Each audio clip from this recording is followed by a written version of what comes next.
just wanna thrive. I don't wanna fight.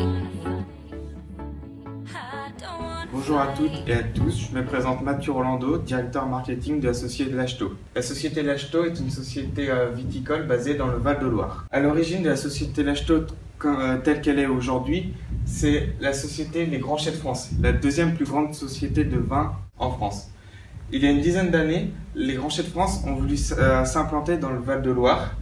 Et pour cela, ils ont procédé à des rachats de plusieurs domaines tels que Lachto, Château du Clairet, Château Montguéret ou encore Vinival. Aujourd'hui, on va se concentrer sur la partie négoce, c'est-à-dire la partie qui vend au GMS. Le principe d'un négociant, c'est qu'il ne va pas posséder, à la différence des viticulteurs de vignes. Les viticulteurs vont leur amener le raisin, il va arriver en grappe, puis ils vont le vinifier et le revendre. Des grandes surfaces comme Carrefour, Super U, etc. Le raisin peut aussi arriver en mou, c'est-à-dire sans être étiqueté, sans avoir été mis en bouteille pour compléter les stocks. Leur but est de vendre le plus possible à des prix assez faibles à la grande distribution. Il y a 2 mois, on a constaté que nos ventes de muscadet diminuaient. Et c'est pour ça que j'ai demandé à mon équipe de trouver un moyen de redynamiser ces ventes. Aujourd'hui, nous allons faire une réunion pour voir où ils sont arrivés, quelles sont leurs conclusions. Donc bonjour tout le monde, je vais vous présenter la matrice SWOT de Lachto avec les facteurs clés de succès alliés avec les forces et faiblesses. Et d'autre part, je parlerai des menaces et opportunités avec l'analyse de Porter. Donc, tout d'abord, Lachto fait partie des Grands Chais de France, deuxième producteur de vin français. La société possède du matériel à la pointe de l'innovation. Pour illustrer mon propos, je parlerai des interventions des œnologues, des moments clés du processus de vinification. L'entreprise propose des prix attractifs, en moyenne 5 €, donc accessibles à tous. L'entreprise possède aussi de nombreuses marques. Il y a le Muscadet, Cabernet d'Anjou et les Crémants de Loire.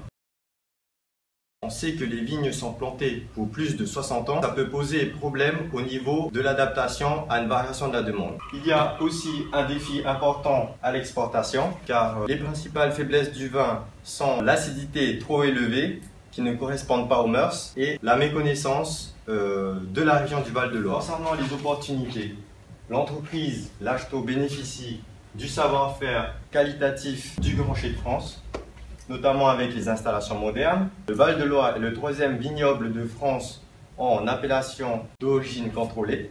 De plus, du fait de sa taille et de son importance dans le Val-de-Loire, Lachto arrive à faire pression sur les viticulteurs et arrive à avoir les prix les plus bas possibles pour répondre au mieux à la demande des GMS. Les GMS, c'est 80% de la consommation d'alcool. Donc Lachto a très peu de poids au niveau de la négociation des prix. Ensuite, il y a la loi E20 et la loi Bachelot qui encadrent la publicité, ne l'interdisent pas, mais le contenu doit être conforme à certaines règles, notamment les messages rappelant les dangers de l'alcool. Ensuite, nous pouvons aussi voir qu'il y a un nombre élevé de concurrents, comme les groupes Castel. Il y a aussi les viticulteurs qui développent une partie négoce. Je vais vous présenter la matrice BCG. En produits vedettes, nous avons le Crémant de Loire, qui est très prisé en ce moment. Les produits vedettes, produits qui dégagent de plus en plus de liquidité.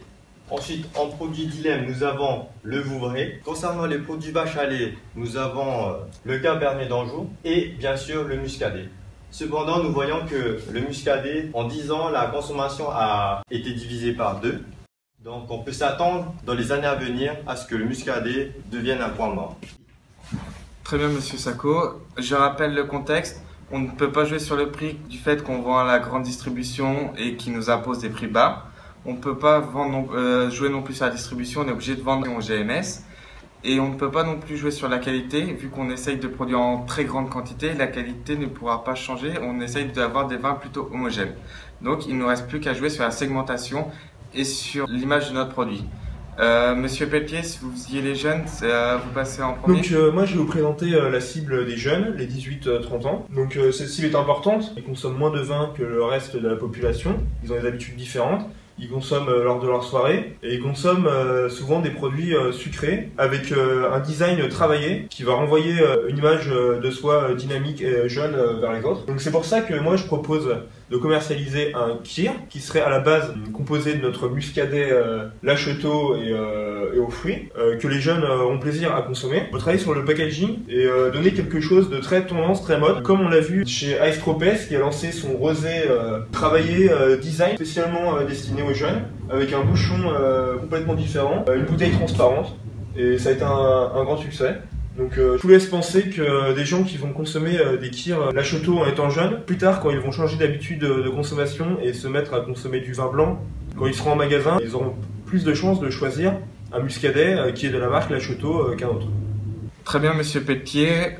Monsieur Sayek, vous y les actifs. Présentez-nous votre travail, s'il vous plaît. Bonjour à tous. Alors ce qu'il faut savoir, c'est que la consommation individuelle de vin est structurellement en baisse et elle est tombée à 45 litres par personne. Les adultes entre 30 et 50 ans, ils ont tendance à perdre leur habitude qui est de consommer le vin et cela est dû à plusieurs facteurs. Le premier facteur est la prise de conscience des risques pour la santé d'une consommation abusée d'alcool. Je vous donne l'exemple d'un couple qui dîne dans un restaurant et qui oublie de commander une bouteille de vin de table.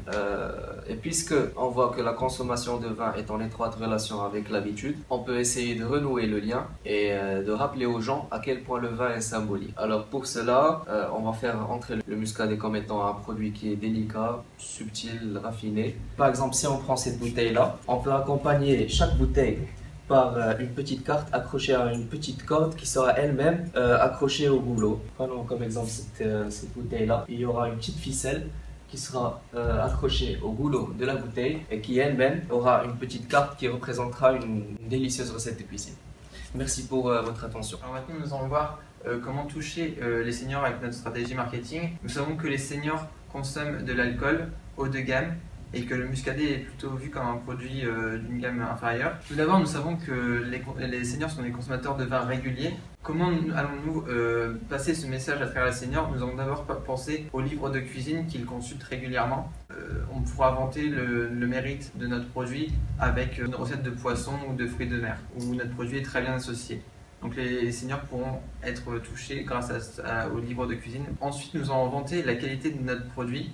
Tout d'abord, comme il se vend en grande surface, nous avons choisi de modifier le packaging, faire une étiquette un peu plus foncée avec les différentes étapes de fabrication de notre produit. Et enfin, nous voulons mettre en avant nos labels. Par exemple ici, avec notre label d'appellation d'origine protégée que notre muscadet possède. Merci à tous, c'était vraiment pas mal comme travail. On met ces solutions en place et on se revoit dans un mois pour voir où ça avance. Merci, bonne journée.